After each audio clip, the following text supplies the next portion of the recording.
Pernahkah kamu natap lautan di malam hari dan ngerasa ada sesuatu yang balas menatapmu dari kedalaman? Hah, itu dalam banget pertanyaannya. Ya kan? Lautan itu kan perbatasan terakhir di planet kita. Lebih dari 90% wilayahnya itu masih misteri total, jadi nggak heran kalau imajinasi kita jadi liar. Betul. Dari situ lahir kisah-kisah monster raksasa kayak Kraken. Nah, tapi selain monster, ada juga sesuatu yang jauh lebih memikat. Putri Duyung. Gambaran klasiknya, kita semua tahu ya. Wanita cantik, ekor ikan, nyanyi-nyanyi di atas batu karang buat manggil pelaut. Tepat. Tapi yang jadi pertanyaan, dari mana sih cerita ini datang dan apa mungkin ada sedikit kebenaran di baliknya? Itu dia. Nah, itu misi kita kali ini. Kita bakal coba lacak jejak Putri Duyung, bukan cuma sebagai dongeng, tapi sebagai sebuah fenomena. Kita bakal telusuri dari dewa-dewi kuno sampai laporan modern. Betul, buat coba ngerti kenapa mitos ini bisa awet banget, dan yang paling penting, apa sih yang sebenarnya dilihat para pelaut itu di tengah lautan yang sepi? Ini perjalanan yang seru sih, karena mitos ini ternyata nyentuh banyak hal. Budaya, sejarah, psikologi bahkan. Biologi kelautan. Oke, kita mulai dari yang paling populer dulu. Gambaran Putri Duyung yang cantik, tapi mematikan. Femme fatale versi laut ya. Hah, iya. Yang nyanyiannya bisa bikin pelaut mabuk kepayang sampai nabrakin kapalnya ke karang. Betul, itu versi yang paling sering diangkat di film dan buku. Tapi yang menarik, itu cuma satu dari sekian banyak versi loh. Oh iya? Kalau kita lihat ke berbagai budaya di dunia, penggambaran Putri Duyung itu beragam banget. Di banyak tempat, mereka justru dianggap baik hati. Jadi bukan penjahat dong? Sama sekali bukan. Ada cerita di mana mereka jadi pembawa keberuntungan, atau nyelamatin pelaut yang tenggelam. Wah, bahkan ada yang sampai jatuh cinta sama manusia kan? Ada, sampai menikah. Jadi spektrumnya luas banget, dari monster mengerikan sampai pahlawan yang baik hati. Kalau di Indonesia, yang paling deket mungkin Nyi Roro Kidul ya. Walaupun secara teknis bukan Putri Duyung, tapi temanya mirip.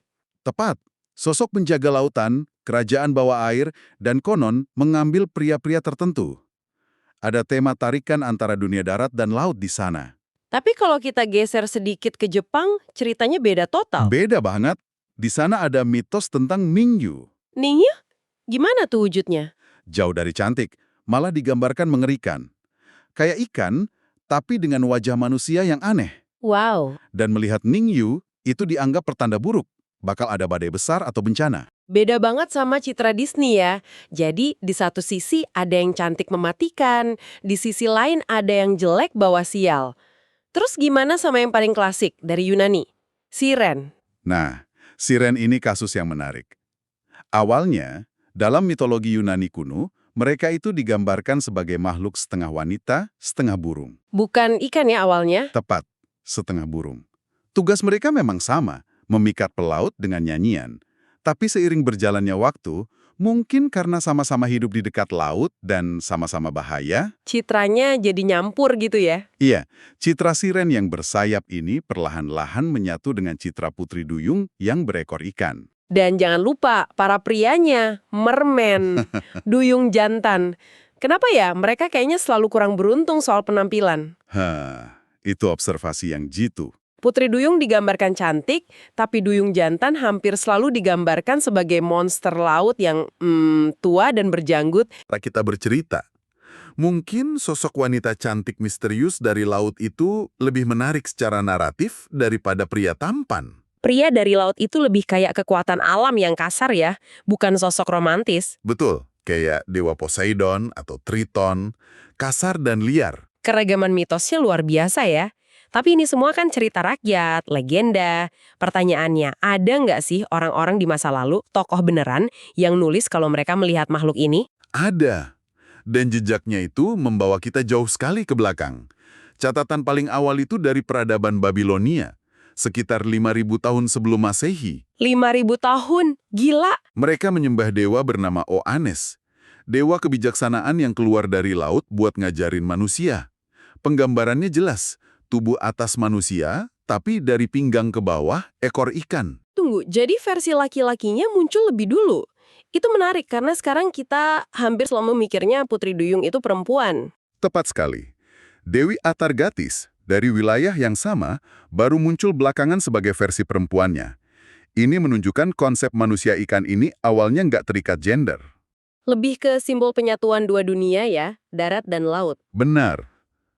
Dunia darat yang berhadap dan dunia laut yang misterius. Oke, itu zaman kuno.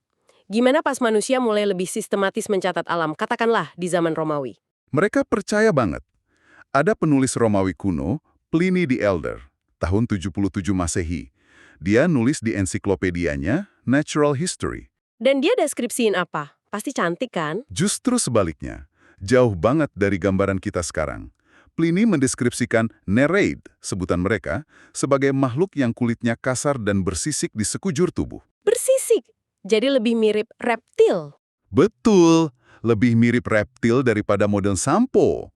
Ini nunjukin kalau citra Putri Duyung yang cantik dan mulus itu mungkin baru muncul belakangan. Di era Renaissance mungkin. Oke, sekarang kita maju ke era yang paling seru, era penjelajahan samudra. Pasti banyak cerita dari para pelaut.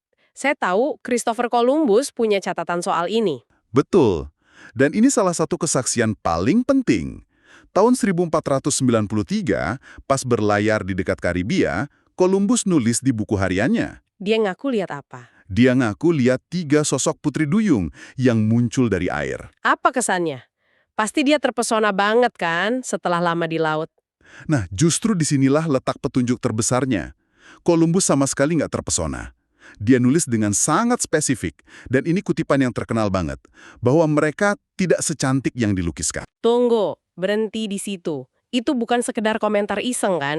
Itu petunjuk yang sangat besar. Seolah-olah Columbus sendiri lagi ngasih tahu kita, hey, yang saya lihat ini nggak cocok sama dongeng. Ini sesuatu yang lain. Tepat sekali. Ini benang merah yang harus kita tarik kan? Betul. Itu pengamatan yang sangat jujur dari seorang pelaut.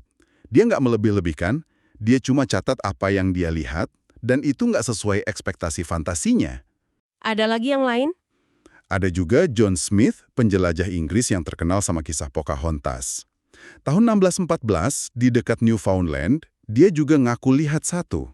Deskripsinya gimana? Lebih aneh lagi, rambutnya panjang warna hijau. Dia bilang penampilannya ganjil, tapi tetap menarik. Jadi polanya sama ya, para penjelajah ini yakin lihat sesuatu yang luar biasa, tapi deskripsinya selalu ada catatan kaki. Nggak secantik bayangan atau penampilannya aneh. Tapi kan itu cerita berabad-abad lalu. Masa sih di zaman modern masih ada yang lapor lihat Putri Duyung? Masih. Dan salah satu kasus paling heboh itu terjadi belum lama ini, tahun 2009. Di kota pesisir Kiryat Yam di Israel. Oh, saya pernah dengar soal ini, yang sampai ada hadiahnya kan? Betul.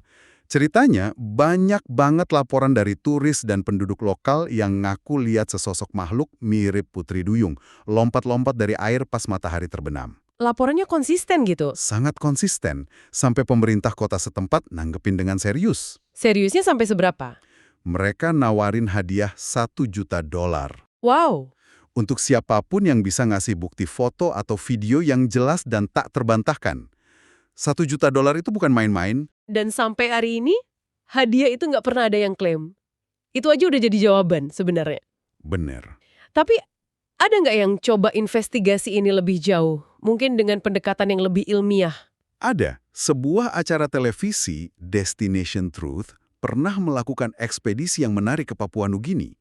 Mereka dengar ada cerita lokal tentang makhluk bernama Ri. Ri, deskripsinya mirip Putri Duyung. Mirip banget. Nah, di sana mereka nemuin beberapa saksi mata dengan klaim yang luar biasa. Seperti apa? Satu nelayan lokal bernama Abraham ngaku bukan cuma pernah lihat, tapi juga pernah menangkap, memenggal, dan ngubur tulang belulang Ri di bawah pohon kelapa. Hah? Beneran? Terus timnya gali dong? Tentu saja tim langsung menggali di lokasi itu. Dan? Apa tulangnya ketemu? Saya udah berharap mereka nemuin semacam kerangka aneh. Sayangnya, setelah digali, hasilnya nihil. Cuma pasir sama akar pohon. Ya. Tapi kemudian, mereka ketemu saksi kedua, JB, yang ngasih petunjuk kunci, mungkin tanpa dia sadari. JB bersikeras, dia baru aja lihat Ri pagi itu. Terus? Waktu ditunjukin gambar Putri Duyung, dia setuju. Tapi dia nambahin satu detail penting, wajahnya seperti dugong. Nah, itu dia lagi. Tidak secantik yang dilukiskan versi modern. Jadi timnya langsung mikir, jangan-jangan yang dilihat itu emang dugong. Tentu saja. Tapi yang menarik, waktu kemungkinan itu ditanyain ke JB, dia nolak mentah-mentah. Dia bilang, bukan, ini Ri, bukan dugong. Meskipun dia sendiri yang bilang, wajahnya mirip dugong. Wah, itu menunjukkan betapa kuatnya sebuah kepercayaan atau mitos lokal ya. Betul. Sekalipun bukti ada di depan mata, ceritanya lebih kuat. Tim itu juga nganalisis video dari Israel kan? Apa kata para ahli? Betul. Mereka bawa rekaman amatir dari Kiryat Yam, itu ke seorang ahli biologi kelautan, Michaela, direktur di Cabrillo Marine Aquarium. Hasilnya? Analisisnya tegas, gerakan makhluk di video itu nggak konsisten dengan anatomi hibrida manusia ikan.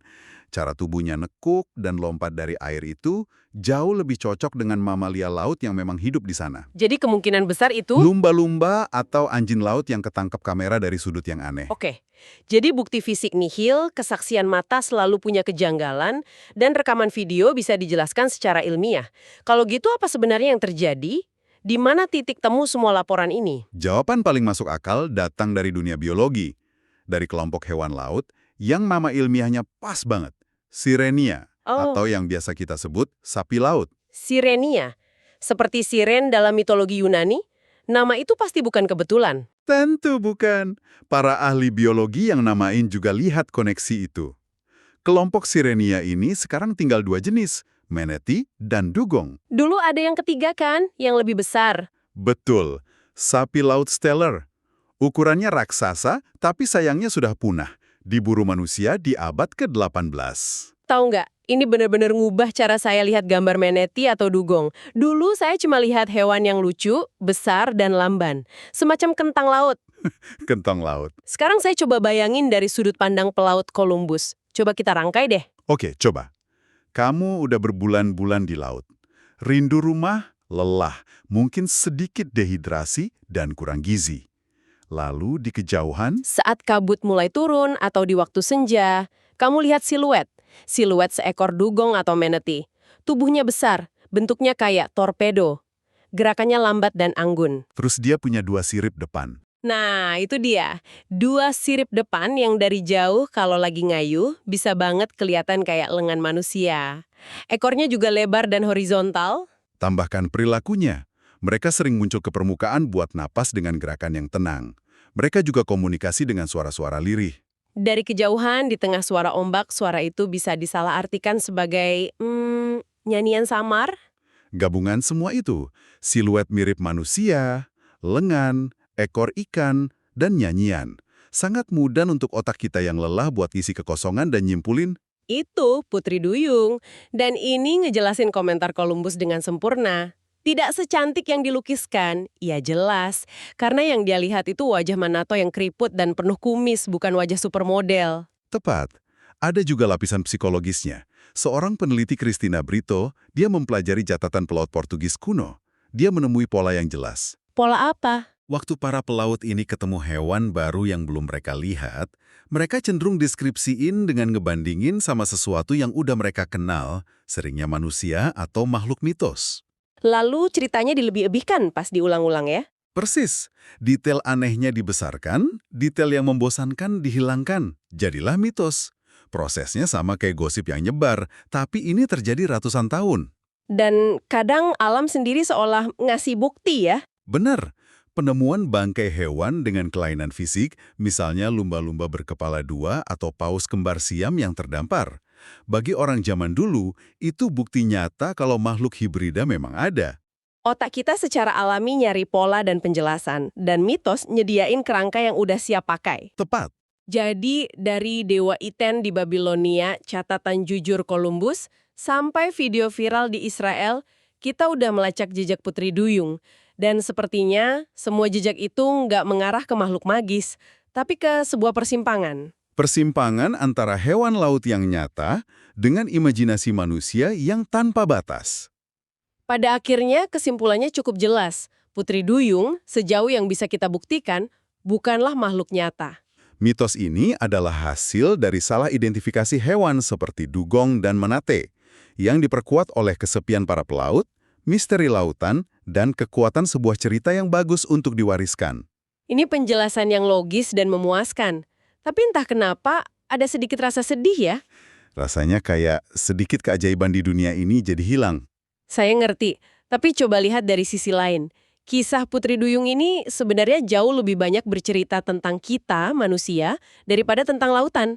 Maksudnya, ini menunjukkan betapa kuatnya hasrat kita buat menemuin keajaiban. Keinginan kita buat memproyeksikan kemanusiaan, kesadaran, dan wajah yang kita kenal ke tempat-tempat yang asing dan misterius. Kita natap lautan yang luas dan sepi, dan kita pengen banget percaya kalau ada seseorang di sana yang balas menatap kita. Sebuah cerminan dari harapan dan juga ketakutan kita sendiri, yang dipantulkan kembali oleh permukaan air tepat. Dan itu membawa kita pada satu pemikiran terakhir untuk kamu renungkan. Jika mitos yang begitu besar, kuno, dan mendunia seperti Putri Duyung, ternyata akarnya adalah hewan yang sangat nyata, hewan yang bisa kita pelajari, amati, dan bahkan harus kita lindungi. Coba bayangkan. Mitos-mitos besar lainnya, entah itu Yeti di Himalaya atau monster Loch Ness, kira-kira penjelasan ilmiah apa yang sedang bersembunyi di baliknya, menunggu untuk ditemukan di sudut-sudut dunia yang belum kita jelajahi.